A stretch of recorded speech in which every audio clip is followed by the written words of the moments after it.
Hey guys, this is Matt with Doug Andrus Distributing. Today we're going to be talking about DPFs, engine regeneration, and all things related to that. First off, let's just talk about what is the DPF. The DPF is the Diesel Particulate Filter.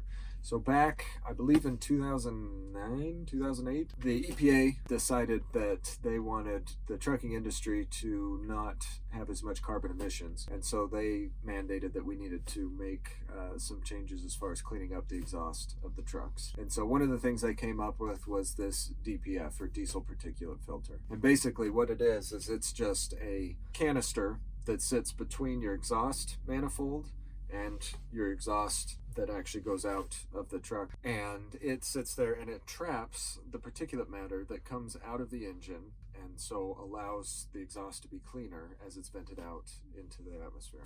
And so with that, the DPF, over a period of time, it gets clogged with this particulate matter, and so we need to have some way to clean it. And so the system that they came up with is that there's sensors in there that will tell the truck when it's full, and then it will inject diesel into the filter cavity and ignite it, burning off that particulate matter, turning it into ash. The ash then falls down to the bottom of the canister, and then it's clean enough to then allow more exhaust to pass through. Most of the time when this happens, it can be done while you're running down the road. And in fact, some of the time you may not even know it's happening. If you do see an indicator, it'll be a high exhaust temperature light, which I always say looks kind of like a sideways ice cream cone. Basically, it's just telling you the exhaust temperature has gone above a certain threshold, which is an indicator that it's doing a regen.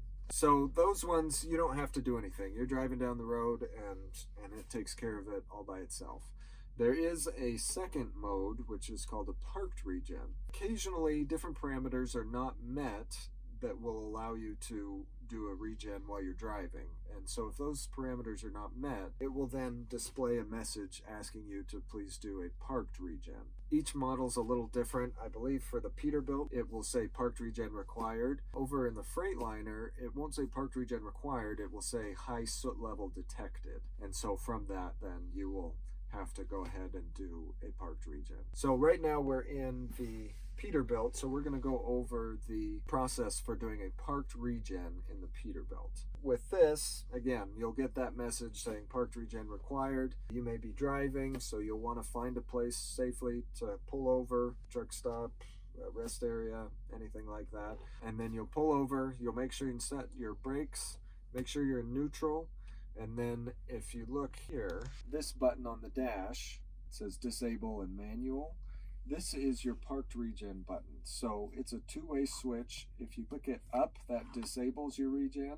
And then if you press it and hold down on the bottom, hold it for about 20-30 seconds, and it will then go into a Parked Regen. The clearest sign that it's been successful is that your engine will idle up. Your normal idle RPM is about 650 RPM.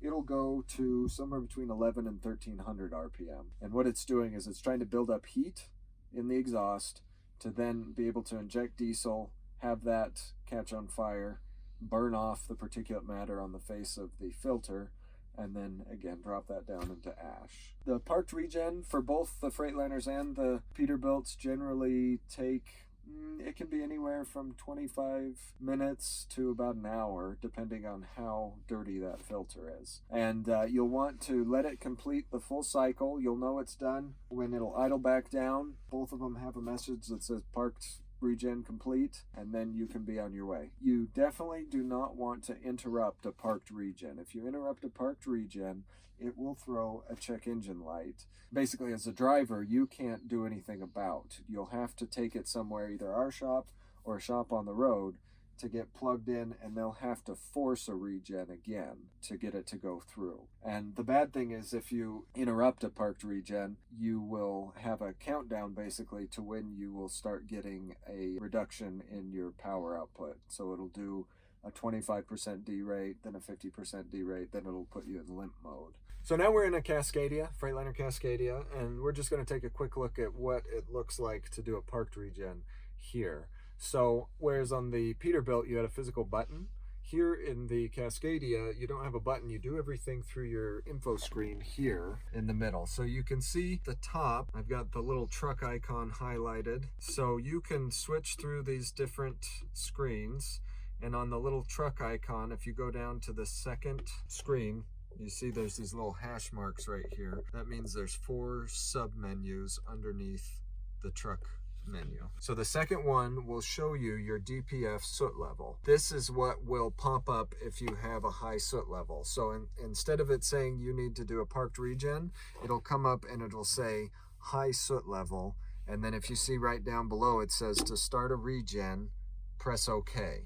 So if we come back out here, so the OK button is right here on the steering wheel.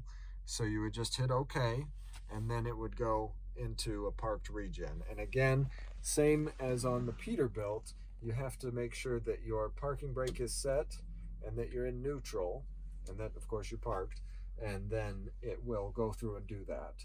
There really isn't a prescribed time. It's not a preventative measure, it's just as needed. So your truck will just let you know when it's needed. There's not really a time that like you have to do it once a week or once a month or whatever. The truck has sensors that'll just let you know when it needs to do a parked regen. The one last warning I would give is don't ignore the high soot level parked regen required signs. If you go too long, again, it'll derate you. So you'll lose first 25% of your power, then 50% of your power. Then it'll put you in limp mode. When you see that, as soon as is safely possible, I would say pull over and go ahead and do a parked regen. So that's about all I got for DPF and regen.